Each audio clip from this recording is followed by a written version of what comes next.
Chapter 13, Structure Style of the Song. This is one area a lot of newbie jazzers don't understand. We have put a lot of effort in learning about which scales go with what chords. We have learned about all the different scales we have available to use depending upon the style tempo of the song. But how do we get into the different sections of the song with our improvising? Do we keep up our triplet 16th note pattern throughout the entire song? What do we do? Okay, ideas to help you determine your improvisational style and tempo. Here are some suggestions. Songs are made up of phrases, sections such as ABA, etc., codas, different things like that. Where is the high point of the song? Does it have multiple high points? Is a song a love ballad, or is it a very fast-paced song? Does there need to be more space throughout your improv, such as breathing? Can you bring the song to life through your improv? To start with, you might have a general theme or idea of what you are looking for based on the style and tempo of the song.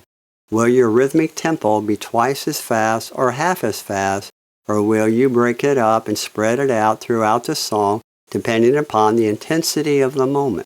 What about the meter of the song, such as 4/4, 12/8, 3/4, etc.? Ascending line push. Ascending lines push energy, descending lines release energy. Here are some basic tips to get started. The listener should be able to follow the melody line and chords through your improvised line.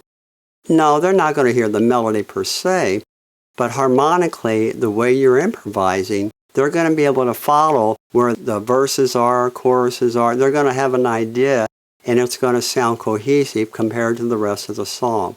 Don't stray too far from the basic chord structures. Unfortunately, I have heard many a solo line where when the soloist started, I felt like we had left the earth harmonically. It was a completely different song after the soloist started playing. The harmonic structure of your solo should complement the original song. Your melody line should also feel like it fits in the overall song structure. Don't fill up your solo line with just cliché licks or patterns.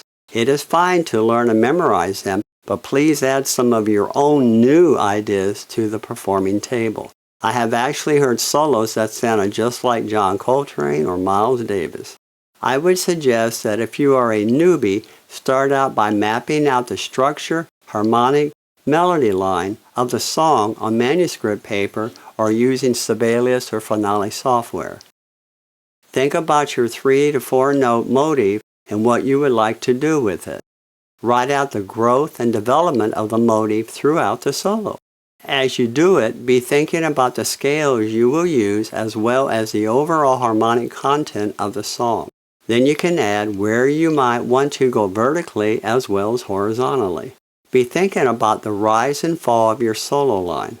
And don't forget about the highest points or the lowest points. That will be in your solo line. Map that out and add that to your solo line. Don't forget, put your own personal touch to the solo line. What is your forte? Be you. Play through it several times with the backing tracks if you have them. Does the flow and development of the solo sound and feel natural? Does the solo bring you to a certain level of excitement and a musical high of some kind?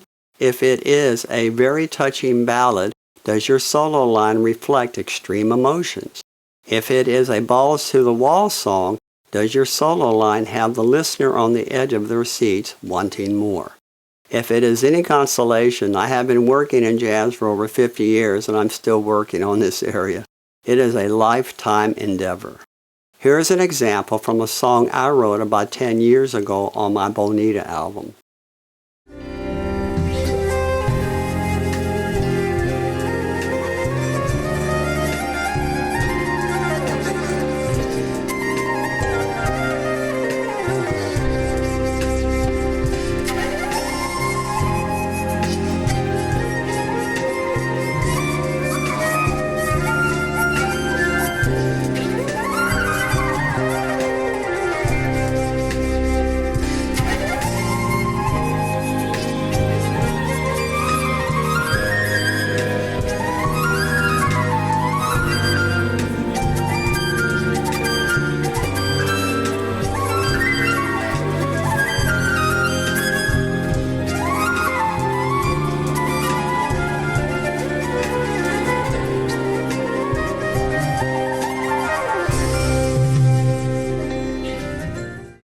The song Tonight My Love is from my Bonita album, which you can listen to on Spotify, iTunes, and it's a light Latin jazz style.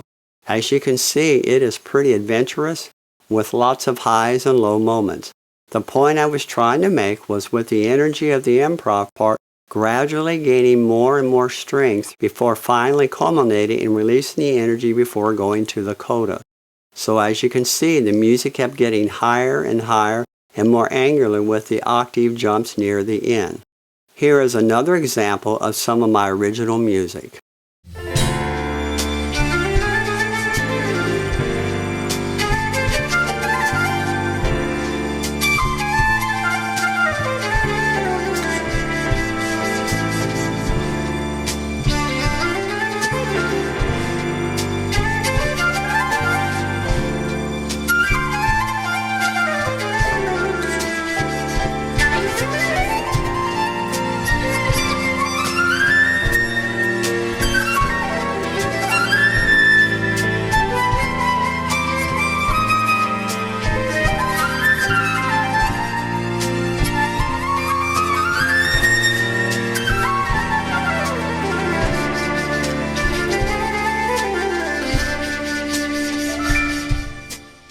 This excerpt is another original song of mine named I'm Thinking of You from my Bonita album. Now look at the graph coming up next, showing the dynamics and intensity of the song. You will notice that from the start of the improv part from measures 80 through 95, it is a series of hills and valleys, but gradually rising overall until it peaks in measure 93. From there until the end of the improv part, I am now ready to relinquish my line and hand it off to the next person. In this case, it is a return to the verse chorus and or getting ready for the ending. As I have been saying all throughout this book, my best advice on this is to do tons of listening. There are many great artists out there, particularly flute jazzers. And in the back of the book, I will list as many great jazz rock flutists as I know to help you get started with this task. All you have to do is to go to places like Spotify, Pandora, or YouTube for you to begin this journey of listening. Listening is the #1 task you should be doing to become a better jazz flutist.